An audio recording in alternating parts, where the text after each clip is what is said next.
Hello tout le monde, j'espère que vous allez bien, moi ça va très bien aujourd'hui, nouvelle vidéo en ce 12 novembre 2023, j'espère que vous allez bien. Cette semaine on parle de Manchester City, quand on regarde l'historique de mes vidéos, il n'y a aucune vidéo à proprement parler sur Manchester City, et là il y a de quoi dire sur Manchester City, mais avant que cette vidéo commence, n'hésitez pas à vous abonner à cette chaîne YouTube, ça me ferait extrêmement plaisir, mais en même temps ça aiderait la chaîne à se développer, donc voilà. N'hésitez pas vraiment à vous abonner, à lâcher un petit like, à partager cette vidéo. Voilà, n'hésitez pas également à me dire dans les commentaires votre ressenti sur cette saison de Première Ligue, sur Manchester City, et aussi donner votre avis sur les vidéos YouTube, sur quel type de vidéos vous préférez voir sur cette chaîne. Est-ce que quand on raconte des petites histoires comme on a fait avec Oxford et Reading la semaine dernière, ou voilà, vous préférez quand je parle d'actualité, n'hésitez pas à me le dire en commentaire. Aujourd'hui on parle de Manchester City car cette saison la course au titre en Première Ligue est animée avec Manchester City, Arsenal, Tottenham, Liverpool, Newcastle, 5 équipes qui rêvent du Graal qui est ce titre de Première Ligue, et il y a déjà des faux pas partout. Et oui, c'est l'information de la semaine. Lundi, Tottenham a perdu contre Chelsea, et hier, Tottenham a perdu contre Wolverhampton. Incroyable. Clairement, on a un niveau en Première Ligue cette année qui est assez exceptionnel. Et donc, Manchester City ont déjà fait leurs faux pas, mais il y a peut-être des faux pas qui vont arriver dans les prochaines semaines, car Manchester City a un calendrier stratosphérique. Mais avant de détailler ça, il faut revenir un petit peu en arrière, revenir sur ces faux pas justement qu'a fait Manchester City, qui est dû à plusieurs choses, mais il y a une chose surtout qui n'était pas là, c'est Rodri. Rodri n'était pas là quand City a fait ses faux pas, justement contre Wolverhampton. Il faut quand même se dire que Wolverhampton a fait tomber Tottenham et Manchester City. Donc Wolverhampton, chapeau à eux. Attention, ça peut clairement être un tueur de grosses têtes. Et donc on va aller regarder, même si c'est pas le sujet, dans les prochaines semaines aussi, qui va jouer Wolverhampton, même si, voilà, c'est pas le sujet de la vidéo. Mais si on revient sur les défaites qu'ont fait Manchester City, il y en a deux à la suite, le 8 octobre et le 30 septembre. On a cette défaite au Molineux Stadium 2-1. Tiens, ça me fait penser à un score de hier. Au Molineux, défaite donc de Manchester City avec un CC de Ruben Dias et but de Yang Xian et but de Alvarez pour Manchester City. Mais si on regarde cette composition de City, il manque un joueur. Ce joueur, c'est Rodri, clairement, qui manque à l'appel.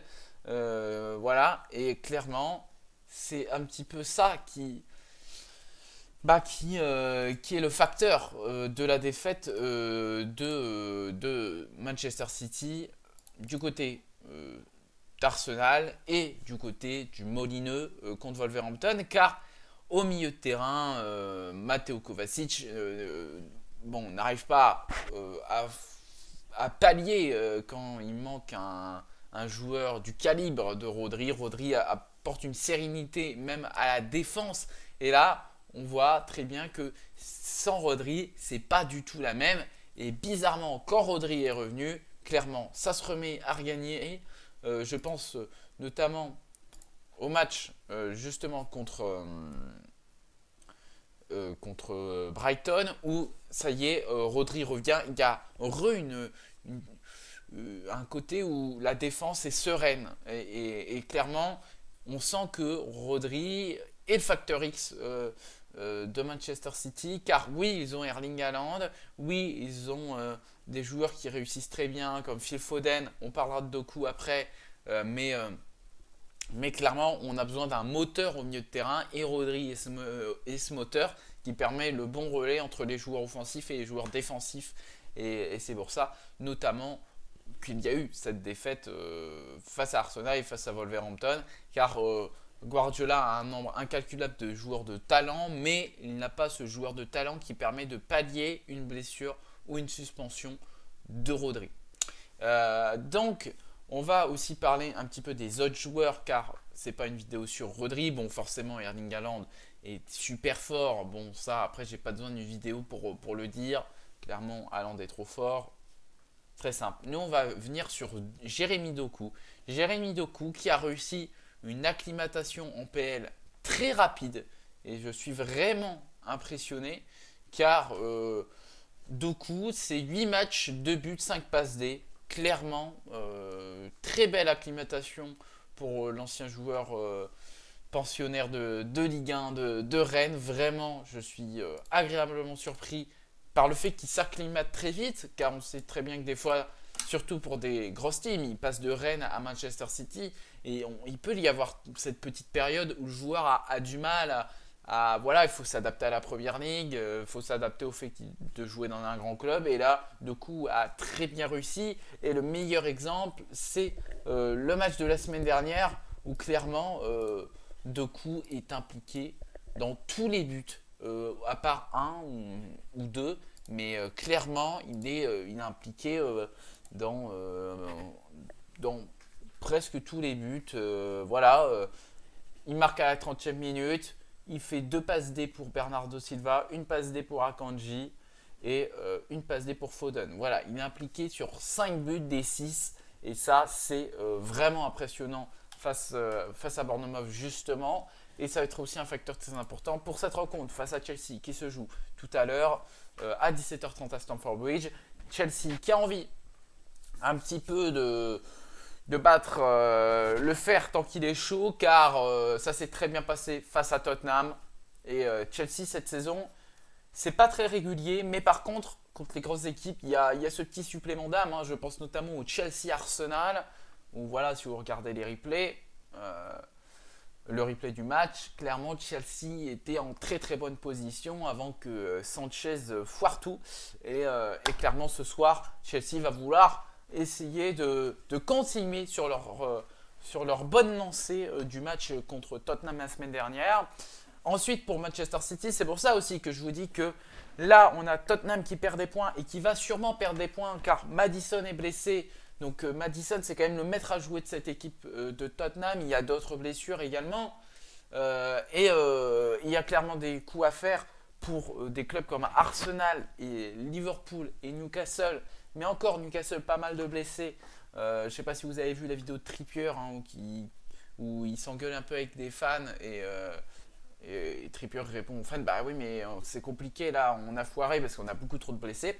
Et voilà, clairement des équipes comme Liverpool et Arsenal ont vraiment une grosse tentative à faire dans les prochaines semaines car Tottenham, beaucoup de blessés, Newcastle, beaucoup de blessés et Manchester City, un calendrier hyper costaud. Clairement si Manchester City sort de ce calendrier sans aucune défaite, sans aucun point de perdu, clairement, donnez-leur le titre de champion. Vraiment, ils le méritent. Car City va jouer des gros clubs et en plus joue la Ligue des Champions. Et on a Leipzig qui vient se mettre qui vient se rajouter dans ces semaines hyper compliquées pour Manchester City. Car Manchester City, ça joue Chelsea aujourd'hui, ça joue Liverpool la semaine prochaine à 13h30, ça joue la semaine prochaine. Le prochain week-end de Première Ligue, donc dans 2 semaines. Ça joue ensuite Tottenham à 17h30 le 3 décembre. Ça joue ensuite Aston Villa. Aston Villa, c'est pareil le plus faible, mais bon, c'est Emery. Emery va pas vouloir se faire botter les fesses facilement. Clairement, en plus Aston Villa, ça joue bien cette saison. Il y a quelques matchs où Aston Villa passe à côté, mais jouer contre Manchester City, un club comme Aston Villa ne va pas vouloir passer à côté du match. Et clairement, on rajoute à ça en plus le calendrier de Ligue des Champions de Manchester City. Ça a déjà joué du coup cette semaine de la Ligue des Champions. Bon, c'était Young Boys, tranquille. Mais on rajoute donc Chelsea, Liverpool, ensuite Leipzig, puis ensuite on joue Tottenham, puis ensuite Aston Villa. Et après, bon, c'est quand même assez tranquille. Après c'est Luton, l'Étoile Rouge ça va, Crystal Palace ça va. À noter également que Manchester City en gagnant la Ligue des Champions joue la Coupe du Monde des clubs. Donc en plus de ça, ils vont devoir jouer la Coupe du Monde des clubs. Donc ça rajoute possiblement 2 matchs en plus. Donc voilà, 2 matchs en plus qui se mettent à la période juste avant Noël. Donc c'est l'enfer, car ensuite après ça joue Everton le 27 décembre. Voilà, puis après ça joue Sheffield United, puis ensuite Newcastle le 13 janvier parce qu'il y a une petite légère trêve. Mais voilà, on a un calendrier hyper chargé, hyper dense, car voilà, là il y a cet enchaînement avec la Ligue des Champions et de gros clubs, puis ensuite vous avez l'enchaînement de matchs très rapprochés, quoi. Certes, c'est des équipes un peu plus faibles, mais vous enchaînez en quelques jours, vous enchaînez plein d'équipes, que ce soit en Coupe d'Angleterre ou Coupe du Monde des clubs ou Première Ligue. Puis ensuite, après, vous enchaînez avec le Boxing Day. Donc clairement, Manchester City, s'ils sortent de ces 2 prochains mois sans aucune défaite, sans points perdus, bon bah là clairement, donnez-leur le titre et franchement, ils le méritent. Ça va être aussi intéressant de voir est-ce que tous les joueurs vont bien suivre le rythme, est-ce qu'un Doku justement va réussir à continuer sur sa lancée et garder ce rythme assez impressionnant. Ça va être intéressant, est-ce qu'il va avoir des blessures ou pas, parce que clairement il y a beaucoup de matchs, des matchs en jeu, donc attention dans les prochaines semaines à Manchester City qui voilà, il peut y avoir des faux pas et clairement c'est un terreau assez intéressant pour Liverpool, pour Arsenal, pour Newcastle si les blessures reviennent. Tottenham vont pas mal subir également les prochaines semaines car voilà, Maddison c'est assez longtemps au niveau de la blessure, c'est 1 à 3 mois, donc à voir comment ça va se faire. Arsenal, le calendrier, je vais aller vérifier vite fait si le calendrier est favorable, mais bon, Arsenal ça a quand même déjà pas mal joué les gros, il y en a encore qui manquent à l'appel, mais globalement ils ont joué tout le monde. Voilà, bon, il y a quand même un enchaînement, Aston Villa le 9 décembre, 17 décembre Brighton, 23 décembre Liverpool. Bon, ça c'est un enchaînement plutôt compliqué de 3 matchs, mais en vrai ça va encore quoi. C'est compliqué, je vous l'avoue, c'est compliqué, mais bon, c'est pas au niveau de City quoi. Voilà. Mais le 23 décembre, Liverpool-Arsenal le 23 décembre, très intéressant. Ça à 18h30, ouais, c'est plutôt intéressant. Ouais, c'est le samedi, ok. Mais voilà, on va vite fait regarder Wolverhampton, voilà, parce que j'ai envie de voir un peu est-ce qu'ils vont faire tomber encore des têtes ou pas en cette fin de première partie de saison ou pas. On va vite fait regarder. Ils ont encore Arsenal à jouer le 2 décembre. Arsenal et Chelsea en grosse tête. West Ham aussi. Arsenal, West Ham, Chelsea. Bon, ça va encore. Franchement, ça va encore pour Wolverhampton. Voilà. Voilà, on a fait le petit point sur Manchester City. Vidéo rapide juste pour vous dire que voilà, calendrier dur. Attention aux joueurs Rodri, Factor X. Et clairement, il faudra suivre avec attention les 2 prochains mois des clubs car cette course au titre a bel et bien vraiment commencé et elle est tendue. Voilà.